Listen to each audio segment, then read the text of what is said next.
की मी शिवसेनेतच होतो आणि शिवसेनेतच आहे, पण दोन शिवसेना झाल्यामुळं हे सगळे प्रसंग आलेत. तसं बघितलं तर आमचा DNA काय धनुष्यबाणाचाच आहे सुरुवातीपासून. 1989ला पहिली लोकसभेची निवडणूक झाली आणि त्यावेळी शिवसेनेचे उमेदवार होते कैलासवासी अशोकराव देशमुख. त्यांच्या रूपानं परभणी जिल्ह्याला पहिला खासदार लाभला आणि त्यावेळेस त्यांची निवडणूक निशाणी त्यांना मिळाली होती धनुष्यबाण. ते अपक्ष होते. तेव्हा शिवसेनेला राजकीय पक्ष मान्यता नव्हती आणि तेव्हापासून आजपर्यंत सगळ्या निवडणुका ह्या धनुष्यबाणाच्या चिन्हावरच लढल्या गेल्या आणि आम्हाला सुद्धा त्या धनुष्यबाणावरच लढायची संधी मिळत गेली.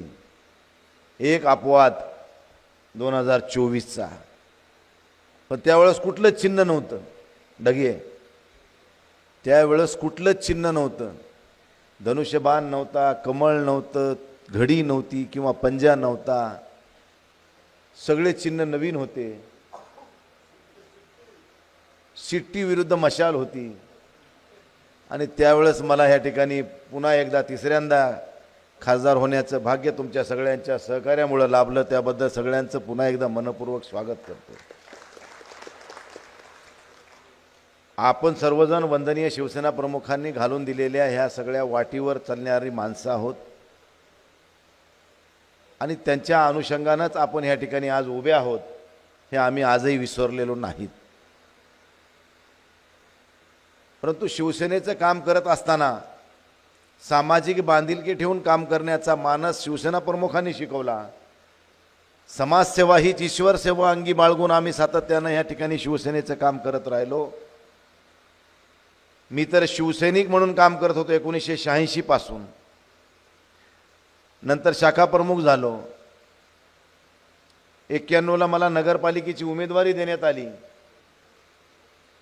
मी नगरपालिकेच्या निवडणुकीमध्ये आम्ही 4 उमेदवार हिंदूचे आम्ही आपसात लढलो, पडलो. एक मुस्लिमचाच नगरसेवक छोटेसे मतं असलेला निवडून आला आणि आम्ही सगळेजण पराभूत झालो. त्यावेळेस आम्ही निवडून सुद्धा आलो असतो, पण आम्ही त्यावेळेस बूथ कॅप्चरिंग हे सगळं करायचं टाळलं. आम्हाला वाटलं आपण लोक निवडून द्यायचलेत, परंतु पराभव स्वीकारावा लागला. पण कधी कधी मला वाटतंय भास्करराव अण्णा त्याला साक्षीदार आहेत. त्यावेळेस जर मी निवडून आलो असतो कदाचित मी बी त्या सगळ्या लाईनीमध्ये बसला असतो काँग्रेसमध्ये जाणाऱ्याच्या. म्हणून ते नियतीला मान्य नसावं म्हणून मी पडल्यालाच योग्य ठरलं त्यावेळेस. आणि मी पडलो तरी मला हरकत नाही, परंतु मला पक्षामध्ये राहण्याचा बहुमान मिळाला, संधी मिळाली. पुन्हा मी 93ला शिवसेनेचा शहर प्रमुख झालो. शहर प्रमुखाचं काम करत असताना 96ला नगरपालिका लढवण्याचा योग आला. त्यावेळेस मला शहर प्रमुख पदावरून निवडणुकीच्या 1 महिना अगोदर काढण्यात आलं आणि त्यावेळेस आमचे रावतेसाहेब नेते होते आणि रावतेसाहेब म्हणले की तू शहर प्रमुख होता, तू कुठल्याही वार्डात उभं टाकला पाहिजे आणि आपल्याला पक्षातून फुटून गेलेल्या माणसाला पाडायचो, तू त्या प्रभाग 1 मध्ये उभं टाक. त्या कराळे, विश्वास कराळे त्यावेळेस शिवसेना सोडून गेले होते. त्यांच्या विरोधात लढण्याची मला आदेश देण्यात आले आणि त्या काळामध्ये काही निवडणूक आयोगाचं आधार कार्ड, गिधार कार्ड, ओळखपत्र असं कुठलाही पुरावा नसायचा. उगाच चिठ्ठी घ्यायची, कोणी जायचं आणि मतदान करायचं. आणि त्या वार्डामध्ये त्यानं पूर्वीपासून 2-4 गावातल्या नात्यागोत्यातल्या माणसाचं सगळं मतदान टाकून एक 500 मताची त्यानं वाढ करून ठेवलेली होती. तीच मला 150 मतांना पराभूत करायला कारणीभूत ठरली. परंतु मी माझं काम थांबवलं नाही. सातत्यानं मी काम करत राहिलो. नंतर मी जिल्हा प्रमुख होण्या अगोदर नगरपालिकेची 2001ची निवडणूक लढलो. नगरपालिकेचा सदस्य झालो. त्यानंतर मी शिक्षण विभागाचा सभापती झालो. शिवसेनेचा जिल्हा प्रमुख झालो, आमदार झालो. मग कुठून थांबलेलो नाही. त्यामुळे तेव्हापासून हा प्रवास कशा कशा स्वरूपानं चालू आहे हे तुम्हाला ह्याच्या मागची पार्श्वभूमी सांगत होतो. आदरणीय माजी खासदार सुरेशराव जाधव साहेब 96ला खासदार झाले. त्यांच्यासोबत काम करण्याची संधी मला मिळाली. त्यावेळेस ज्येष्ठ म्हणून आमचे काका त्यावेळेस 90ला आमदार झाले. ज्यावेळेस मी 4ला विधानसभा लढलो त्यावेळेस जर खासदारकी काकानं लढली असती तर कदाचित मला आमदार होण्याचं भाग्य लाभलं नसतं, खासदार होण्याचा तर प्रश्नच नव्हता. परंतु काका म्हणले बाबा मला आमदार व्हायचं, मंत्री व्हायचं, मी काही त्या खासदारकीच्या भानगडीत पडणार नाही. आणि म्हणून खासदारकी काका लढलं नाही म्हणून खासदारकीच्या त्या न लढल्याच्या निर्णयाला काकाला आपण या ठिकाणी अभिवादन केलं पाहिजे. जर काका लोकसभा लढले असते तर माझ्यासारख्याचा उदय झाला नसता, कारण रेंगे पाटील काही खाली सोडित नव्हते. त्यामुळे काका लढले नाही आणि मग रेंगे सावटला आम्ही सगळ्यांनी मिळून वरी घातलं आणि मग नंतर खासदार ते झाले, आमदार होण्याची संधी मला लाभली. हे इतिहास खूप मोठा आहे, सांगायला बसल्यावर लय वेळ लागल. परंतु ह्या सगळ्या नेत्यांच्या मार्गदर्शनाखाली मला काम करायला मिळालं, हे मी स्वतःला भाग्यवान समजतो. शेवटी कुठंतरी आपण कोणाचा तरी मान सन्मान केला पाहिजे. ज्यांनी आपल्याला गाईड केलं, ज्यांनी आपल्याला मार्गदर्शन केलं, ज्यांनी आपल्याला आशीर्वाद दिलेत, त्यांच्याप्रती आपण कृतज्ञ राहणं हे आपलं कर्तव्य असते आणि ते कर्तव्य आपण पार पाडत असताना कधीही मागपुढी बघायचं नसते. त्यामुळे बाळासाहेबांच्या विचाराला प्रेरित होऊन आम्ही सगळ्यांनी शिवसेनेचं काम केलं. आम्ही बघितलं नाही त्या काळामध्ये अनेक आंदोलनं झाली, मारपीट झाली, दंगली झाल्या, आम्हाला जेलमध्ये जावं लागलं, नामांतरात आम्ही जेलमध्ये होतो, पण आम्ही कधी खचलो नाही. संघर्ष करूनच आम्ही उदयाला आलोत, उभं राहिलोत. आम्ही काय आयतं आपलं आलोत आणि काहीतरी आम्हाला दिलंय, आम्ही आमच्या पदाच्यावर आम्ही कामगार केले, असं कधीही घडलं नाही. त्या ठिकाणी व्यासपीठावर बसलेले जेवढे काही नेते मंडळी आहेत त्या सगळ्यांनी आयुष्यामध्ये संघर्ष करूनच हे सगळं काय मिळवलेलं आहे. इथं कोणी काही काका प्रस्थापित नव्हते, काही जाधवसाहेब नव्हते, काही भास्करराव नव्हते, रणजित असेल, विनायकाप्पा असतील, सखूबाई असेल, आम्ही सगळ्या जणांनी कष्ट करूनच हे सगळं मिळवलं आहे. म्हणून आम्हाला त्याचा सार्थ अभिमान आहे. आणि म्हणून आता मध्यंतरी बाळासाहेबाच्या विचाराशी आम्ही एकरूप होतो. मध्यंतरी शिवसेनेमध्ये विभाजन झालं. आम्हाला वाटलं बाबा जुनी शिवसेना आपण कशी सोडून जावं, बाळासाहेबांच्या परिवाराशी आपण एकरूप राहावं आणि भविष्यातलं कामकाज आपण करावं. त्या उद्देशानं आम्ही मूळ उद्धवसाहेबासोबत राहिलो. याच्यामध्ये काही दुमत असायचं कारणच नाही. जर आता लोक म्हणतात, संजय राऊत साहेब म्हणतात की बाबा तुम्ही एवढे पैसे घेतले, तेवढे घेतले, पैसेच घ्यायचे असते तर 22ला लय मिळत होते. 2.5 वर्ष मुख्यमंत्री काळात शिंदेसाहेबाचा आपल्याला बघायला मिळाला असता. परंतु आम्ही पक्षाशी बांधिलकी ठेवून काम करण्याचा प्रयत्न केला. परंतु भविष्यामध्ये पक्षामध्ये ज्या पद्धतीनं घडामोडी घडायला पाहिजे होत्या, 22 नंतर पक्षानं जी उभारी घ्यायला पाहिजे होती, ज्या पद्धतीचा संघर्ष अपेक्षित होता, ज्या पद्धतीनं संघटना वाढीचा उद्देश होता, तो कुठेही होताना आम्हाला दिसला नाही. तरी देखील आम्ही 2024ची निवडणूक त्यांच्यासोबत राहूनच लढलो, जिंकलोही.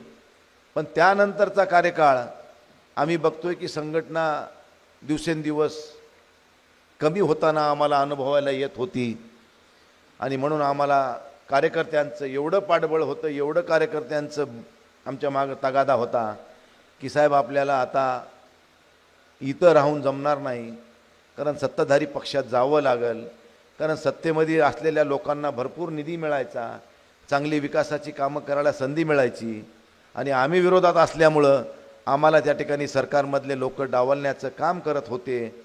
म्हणून कार्यकर्त्याचं मनोबल खचत गेलं आणि कार्यकर्त्यांच्या मनामध्ये नैराश्य निर्माण झालं आणि कार्यकर्त्याला वाटायला लागलं की कुठंतरी आपण सत्तेच्या रूपानं जर ह्या प्रवाहात आलो तर आपल्याला संघटनात्मक चांगली बांधणी होईल, पक्षाचं काम करता येईल, आपल्याला विकासाचं काम करता येईल आणि कार्यकर्त्यालाही बळ मिळेल. अशी भावना उराशी बाळगून सगळ्या कार्यकर्त्यांनी आग्रह केला आणि त्या आग्रहाखातर आम्हाला सगळ्याला ही भूमिका घेण्याला भाग पडावं लागलं. ही वस्तुस्थिती आहे आणि जे होते ते चांगल्यासाठी. शेवटी आम्ही दिवसेंदिवस बघत गेलो, 1 2 3 4 हे गेला, ते गेला, ते गेला, तरी आम्हाला काही फरक पडत नव्हता. मी साहेब काका मी सरळ सरळ म्हणलं उद्धव साहेबाला एका दिवशी की साहेब तुम्ही आजारी आहात, तुमची तब्येत ठीक नसती, तुम्हाला फिरणं शक्य होत नाही, हे मला मान्य आहे. पण आदित्य साहेबांनी तरी किमान जर महाराष्ट्राचा दौरा व्यवस्थित केला, एखाद्या जिल्ह्याच्या ठिकाणी आलेत, मुक्कामी थांबलेत, सगळ्या कार्यकर्त्यांच्या भावना जाणून घेतल्यात, त्यांना काय अपेक्षित आहे हे जर तुम्ही केलं तर आणखीन कार्यकर्त्यांमध्ये उभारी येऊ शकते. परंतु त्यांनी ज्या पद्धतीनं संघटनेकडे लक्ष द्यायला हवं होतं ते त्यांच्याकडून देण्यात आलं नाही आणि म्हणूनच कार्यकर्त्यांमध्ये दिवसेंदिवस नैराश्य वाढत गेलं आणि ह्याच्यातून काही लोकप्रतिनिधी पदाधिकारी हे दिवसेंदिवस सत्ताधारी पक्षाकडे वळते झाले आणि त्याच प्रकारानं आम्हालासुद्धा ह्या भूमिका घ्याव्या लागल्या, जड अंतकरणानं घ्याव्या लागल्या, यामध्ये काही दुमत नाही. परंतु शेवटी कार्यकर्ताच जर माझ्याजवळ नसला तर मी नेता म्हणून त्याच्यासमोर काय अधिकारानं बोलणार आहे.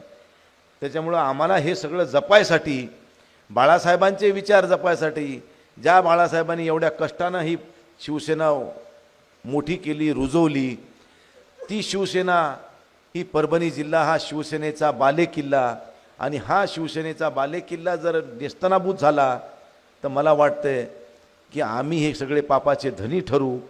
आणि म्हणून आम्ही सगळ्यांनी शिवसेनेमध्येच प्रवेश करून वंदनीय शिवसेना प्रमुखांना अपेक्षित असलेलं, त्यांना अभिप्रेत असलेला जिल्हा अबाधित ठेवण्यासाठी आम्ही सगळ्यांनी ही भूमिका स्वीकारली आणि ह्या पक्षात आम्ही काम करण्यासाठी विराजमान झालो.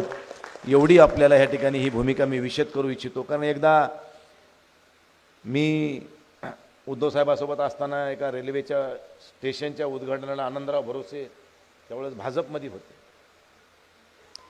आणि त्यांनी भाषणात सांगितले की तुम्ही बी मोदी साहेबाच्या नावावरच निवडून आलात खासदार साहेब, तुम्ही हे विसरू नका. आणि ज्यावेळेस मी भाषण करताना मी त्यांना म्हणलं, मी 2दा निवडून आलो, तुम्हाला जर वाटत असेल मोदी साहेबाच्यामुळं आलो आहे, ठीक आहे म्हणलं. आता 24ची निवडणूक जर मी शिवसेनेच्या नावावर आलो तर तुम्ही समजायचं की हे शिवसेनेचा बालेकिल्ला आहे, आणि मी पडलो तर समजायचं की मोदी साहेबामुळं आलो होतो. ही वस्तुस्थिती होती. त्यामुळं परभणी जिल्हा हा मूळ शिवसेनेचा आहे, ह्यामध्ये कोणीही नाकारू शकत नाही. आणि योगायोगानं आनंदराव भरोसे बी भाजप सोडून शिवसेनेत आले, त्यामुळं त्यांनीसुद्धा मान्य केले की हा जिल्हा शिवसेनेचाच आहे, हे सत्य आहे. आणि या अनुषंगानं आज आपण सगळेजण एका व्यासपीठावर विराजमान आहोत. शासन दरबारी आपल्याला ज्या पद्धतीनं अपेक्षित असा निधी मिळायला पाहिजे ते मिळत नव्हता. मी तुम्हाला ह्या ठिकाणी आश्वासित करतो, व्यासपीठाला आश्वासित करतो, उपस्थितांना आश्वासित करतो की मी शिंदे साहेबांशी बोललेलो आहे. शिंदे साहेबांनी मला शब्द दिला आहे की तुम्हाला जिल्ह्यामध्ये विकास निधी कुठेही कमी पडू देणार नाही, कार्यकर्त्याला बळ द्यायला सुद्धा कुठं कमी पडणार नाही. तुम्ही फक्त संघटनात्मक चांगल्या पद्धतीने सगळे मिळून काम करा. जिल्ह्यामध्ये चांगल्या प्रकारचा विकास घडवून आणण्यासाठी आम्ही मुख्यमंत्री देवेंद्र फडणवीस साहेबांशी सुद्धा बोललेलो आहोत, केंद्रीय गृहमंत्री अमित शाह साहेबांशी बोललेलो आहोत. या सगळ्यांनी आम्हाला शब्द दिला आहे की जिल्ह्याच्या विकासामध्ये कुठेही तुम्हाला निधी कमी पडता कामा नये. जे काही मागं घडले ते आता आपण त्याचा विचार करायची गरज नाही. आता कालपर्यंत तुमच्याकडं आमदार खासदार नव्हते, आता तुम्हाला एकाच दिवशी खासदार बी मिळाला आहे, आमदार बी मिळाला आहे. त्यामुळं आता शिवसेना ही दुसऱ्या पक्षापेक्षा मोठी झाली आहे. दुसऱ्याकडे एक एकच आहेत, आपल्याकडे 2 आहेत. 2 मध्ये एक 6चा 1 आहे आणि एक बरोबरीचा 1 आहे. त्यामुळं आता तुम्ही त्याची चिंता करायची कारण नाही.